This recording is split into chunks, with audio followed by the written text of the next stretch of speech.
சிவலிங்கா படத்தின் தமிழ் ரீமேக்கில் ராகவா லாரன்ஸுடன் இணைந்து அனுஷ்கா நடிக்கப் போவதாக செய்திகள் வெளியாகியுள்ளன.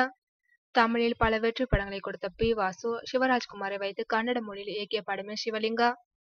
சிவராஜ்குமார், வேதிகா, சக்தி ஆகியோரின் நடிப்பில் வெளியான சிவலிங்கா சாண்டல்வுட்டின் மிகப்பெரிய வெற்றி படங்களில் ஒன்றாக மாறியது. இப்படத்தை பார்த்த ரஜினி படம் தன்னை மிகவும் கவர்ந்ததாக வாசுவை பாராட்டியிருந்தார். மேலும் இப்படத்தின் தமிழ் ரீமேக்கில் நடிக்க ஆர்வம் காட்டியதாகவும் செய்திகள் வெளியாகின. இதனால் ரஜினி நடிப்பில் சந்திரமுகி படத்தின் இரண்டாவது பாகமாக இப்படத்தை தமிழ் ரீமேக் செய்திட வாசு திட்டமிட்டிருந்தார். தற்போது இந்த படத்தில் நடிக்க ராகவா லாரன்ஸ், அனுஷ்கா இருவரையும் பி. வாசு அணுகியதாக செய்திகள் வெளியாகியுள்ளன. பேய் படங்களின் புகழ் பெற்றவர் லாரன்ஸ். அதேபோல் அருந்ததி படத்தின் மூலம் அனுஷ்கா அடைந்த புகழ் அனைவருக்குமே தெரியும். இதனால் இருவரையும் ஒன்றாக நடிக்க வைக்கும் போது இப்படத்தின் மீதான எதிர்பார்ப்பு அதிகமாகவே இருக்கும் என்பது வாசுவின் எண்ணமாக இருக்கின்றதாம். ஒரு கொலைக்கான காரணத்தை கண்டறிந்து அதன் முடிச்சுக்களை அவிழ்க்கும் CID அதிகாரியாக இப்படத்தில் சிவராஜ்குமார் நடித்திருந்தார். கடந்த பிப்ரவரி மாதம் வெளியான இப்படத்திற்கு சாண்டல்வுட்டின் வசூலை குவித்த படங்களில் முக்கியமான இடம் கிடைத்துள்ளது. தற்போது லாரன்ஸ், அனுஷ்கா இருவருமே அவரவர் படங்களில் பிஸியாக இருந்து வருகின்றனர்.